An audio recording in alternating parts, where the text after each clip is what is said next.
Now that we know a little bit about Newton's first law, let's give ourselves a little quiz. And what I want you to do is figure out which of these statements are actually true.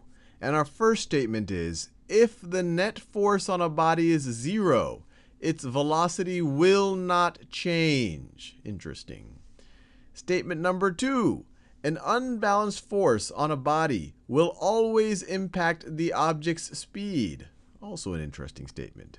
Statement number 3, the reason why initially moving objects tend to come to rest in our everyday life is because they are being acted on by unbalanced forces. And statement 4, an unbalanced force on an object will always change the object's direction. So I'll let you think about that. So let's think about these statement by statement. So our first statement right over here, if the net force on a body is 0, its velocity will not change. This is absolutely true. This is actually even another way of thinking about another way of rephrasing Newton's first law. If I have some type of object that's just traveling through space with some velocity, so it has some speed going in some direction, and maybe it's deep space, and we can just for purity assume that there's no gravitational interactions. There'll always be some minuscule one, but we'll assume no gravitational interactions, absolutely no particles that it's bumping into, absolute vacuum of space. This thing will travel on forever. Its velocity will not change. Neither its speed nor its direction will change. So this one is absolutely true. Statement number 2. An unbalanced force on a body will always impact the object's speed. And the key word right over here is speed. If I had written impact the object's velocity, then this would be a true statement. An unbalanced force on a body will always impact the object's velocity. That would be true, but we wrote speed here. Speed is the magnitude of velocity. It does not take into account the direction. And to see why the second statement is false, you can think about a couple of things. And we'll do more videos on the intuition of centripetal acceleration and centripetal forces, inward forces, if this does not make complete intuitive sense to you just at this moment. But imagine we're looking at an ice skating rink from above, and you have an ice skater. This is the ice skater's head, and they're traveling in that direction. Now imagine right at that moment, they grab a rope that is nailed to a stake in the ice skating rink right over there. We're viewing all of this from above, and this right over here is the rope. Now what is going to happen? Well, the skater is going to travel. Their direction is actually going to change.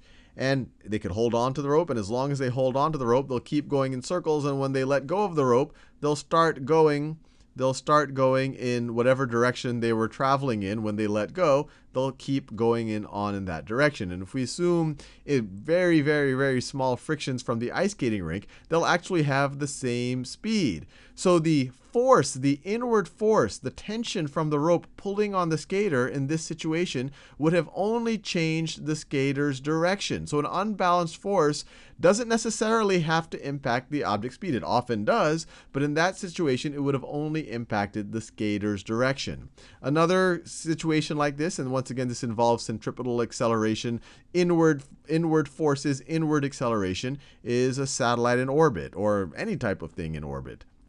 So if that is some type of planet, and this is one of the planet's moons right over here, the reason why it stays in orbit is because the pull of gravity keeps making the object change its direction, but not its speed. Its speed is the exact right speed, so as it travels, so this was its speed right here. If the planet wasn't there, it would just keep going on in that direction forever and forever.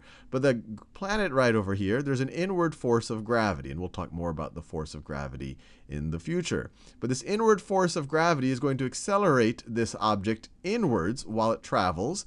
And so after some period of time, this object's velocity vector, if you add the previous velocity with how much it's changed, its new velocity vector, now this is after it's traveled a little bit, its new velocity vector might look something like this. And it's traveling at the exact right speed so that the inward force, or so that the force of gravity is always at a right angle to its actual trajectory. And it's the exact right speed, so it doesn't go off into deep space, and so it doesn't plummet into the earth. And we'll cover that into much more detail. But the simple answer is unbalanced force on a body will always impact its velocity. It could be its speed, its direction, or both, but it doesn't have to be both. It could be just the speed or just the direction. So this is an incorrect statement.